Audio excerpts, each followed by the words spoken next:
Today on TriRiot, we're going to talk about this book. Now, I say we, I mean I. You're going to listen. Well, you don't have to listen, but I hope you do.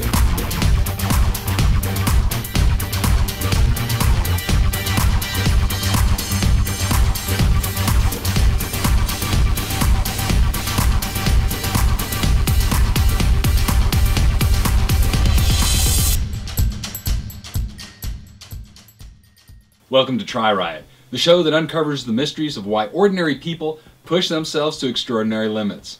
I'm LG, your host of the show. I've got a lot of books on triathlon. I have quite a few here, some written by professional triathletes, some written by nutritionists. This one right here, called You Are an Ironman, How 6 Weekend Warriors Chase Their Dream of Finishing the World's Toughest Triathlon. The book was written by Jacques Steinberg, and what Steinberg did was he followed 6 amateur triathletes, age groupers, through the process of training for and competing in Ironman Arizona 2009. Ironman is simply a brand name owned by the World Triathlon Corporation.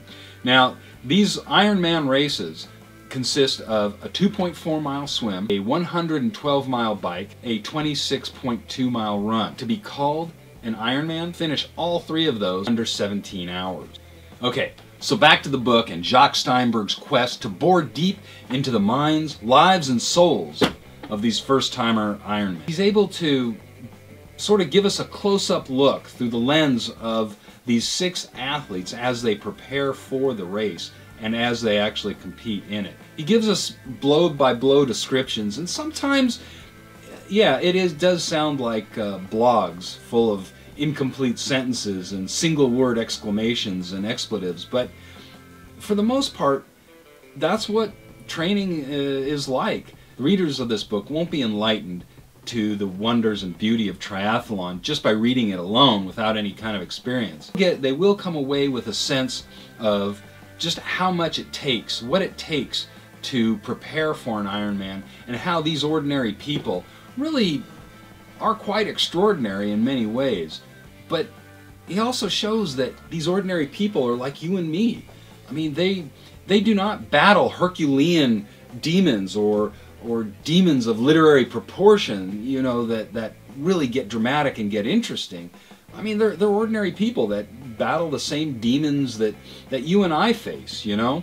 Fear, self-doubt, anxiety, obesity, infirmity. The only barrier to becoming an Ironman triathlete, or to becoming anything great, is our own self. We just have to get out of the way of ourselves, I guess, is really what he's saying, and just have that can-do attitude. I think that his focus on the amateur, the age group, is important because it's very different from these high-level professional athletes like Michael Phelps, Michael Jordan, Michael Strahan.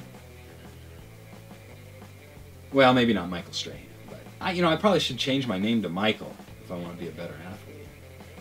So last week I said that we'd be looking at this book, and I also said that we'd see some more of Sammy Winter, and I'm going to postpone that interview until next week because I want to work on that some more. But one of the things that I've mentioned in previous episodes and is very familiar to anybody who's done a number of triathlons is that feeling of never ever wanting to do another triathlon, only to be followed maybe 5-10 hours later, or maybe several days later, by signing up for another triathlon. And I don't think that anybody can explain it better or tell a better story than my 2 friends, Marty and Mike. It was a hot day. It was a hot April day. And lots of people had some DNFs, I think. There's a huge amount of DNFs. And Mike did great on the swim, he did great on the bike. And then the first lap of the run came by, and he didn't look happy. Then the second lap, he never showed up. He was missing. Turns out he had to stop into the medical tent. Where did you go? No, they had one of the aid stops had a massage area, and I was cramping up so badly I stopped to get a massage, and the guy worked on me and worked on me, worked on me, had me just drink and drink and drink and drink. He said, drink as much as you can. So when I left there, I was sloshing, walking and sloshing, but I got a little bit of strength back in my legs, felt a little bit better, and I was able to finish. thankfully. Said I'd never do it again. Yeah, that's not quite how he said it. He crosses the finish line, he smiles, he gets his medal, we see him. I'm never doing this again. This is the dumbest damn thing. Fucking stupid. I'm never doing this again. Fine. We get home, we stay at the hotels. He goes to his room, I go to my room. But the next day, go sign up. I'm not kidding you. 7:30 in the morning, not even 10 hours later, there's a knock on my door. Him, you ready to go sign up for next year's race? Yeah, let's go. 10 hours ago, he wasn't ever doing another race in his life. Crazy. Marty can tell a pretty good story. And I'm going to have more stories from Marty for you in later episodes. All right. Until then, stay to the right, pass on the left, and keep on smiling. For TriRiot, I'm LG.